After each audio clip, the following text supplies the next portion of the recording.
Hello everyone, welcome back to another video. My name is Miriam. I am part of Canadim's marketing team. Today we are going to talk about how you can enter Canada with a DUI, which is short form for driving under the influence. If you or someone you know has a DUI and are wondering how it affects traveling to Canada, then this video is for you. In this video, I will be breaking down the steps you can take to be able to enter Canada. First, let's address the importance of DUIs and why they actually matter. A DUI or any similar offense such as DWI, which is short form for driving while intoxicated, OWI, which is operating while intoxicated, or OUI, which is operating under the influence, can make you inadmissible to Canada even if it happened years ago. Canada takes these offenses extremely seriously, and the Canadian Border Services Agency, also known as CSBA, has access to your entire criminal record. So yes, that one mistake years ago can stop you at the border. Let's address deemed rehabilitation versus serious crime.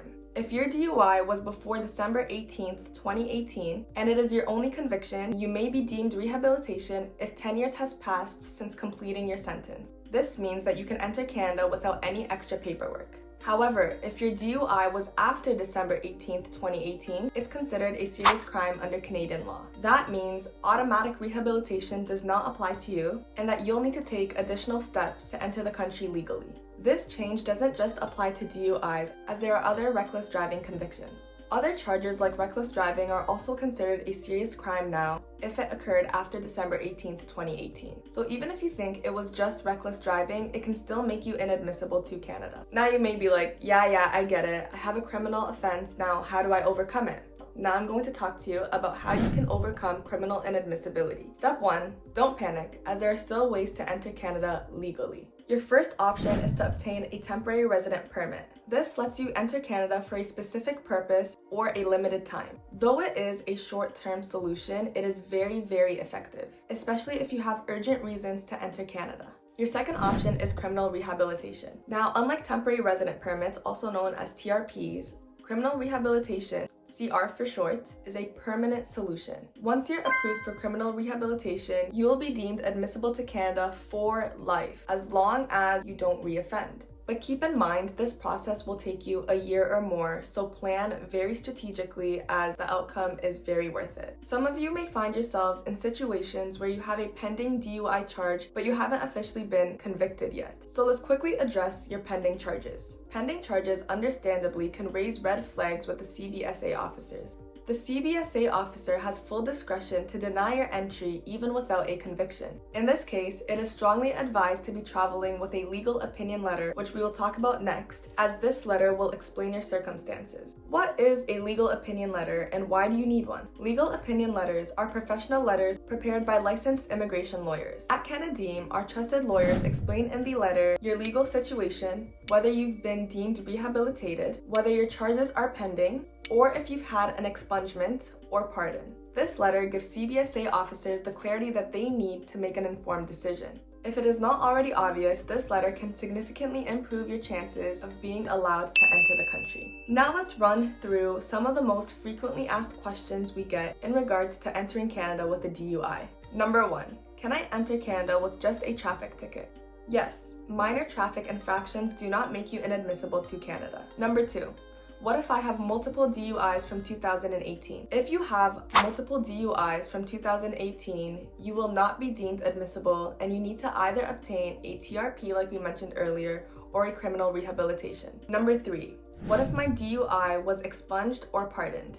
Even then, like I mentioned earlier, a CBSA officer can still see your record. Therefore, a legal opinion letter is your best bet in these types of situations. Number 4, how long after my DUI can I enter Canada? If that DUI is your sole conviction prior to December 18th, 2018, you may be deemed rehabilitated after 10 years have passed from completing your sentence. If it happened after December 18th, 2018, then deemed rehabilitation does not apply to you and you will need to either apply for a TRP, temporary resident permit, or a CR, criminal rehabilitation. Number 5, how will Canada even know about my DUI charge at the border? Canada has access to the United States and international criminal databases. Therefore, border security officers can and most likely will see your record. Number 6. Can I fly into Canada instead? You can choose any mode of transportation, but it won't make a difference of whether or not you are granted entry into Canada. If you are inadmissible, then you are barred from all ports of entry, including land, sea, and air.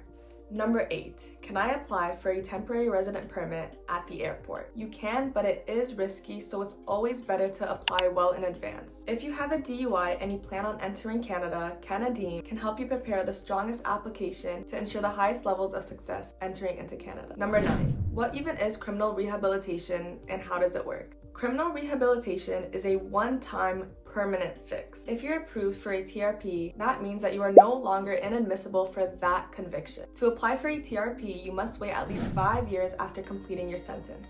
Number 10. Do expunged or pardoned DUIs count in Canada? Expunged or pardoned DUIs can still appear on international background checks. Therefore, the CBSA may still treat you as inadmissible and a legal opinion letter is strongly advised. Number 11. What if I have more than one DUI? Multiple offenses on your record mean that you can't be deemed rehabilitated and you must apply for a TRP or a CR. Number 12. Does a DUI impact your ability to obtain a tourist visa? Yes, you may be denied a visa or refused entry unless your inadmissibility is resolved. Number 13. Is a DUI considered a felony in Canada? Since 2018, a DUI is considered a serious crime. It is equivalent to that of an indictable offense, which makes it a major barrier for entry. Number 14. Can a DUI affect my express entry or permanent residency application? Yes, criminal inadmissibility can affect any immigration application, and it is best to resolve any issues before applying through any immigration program.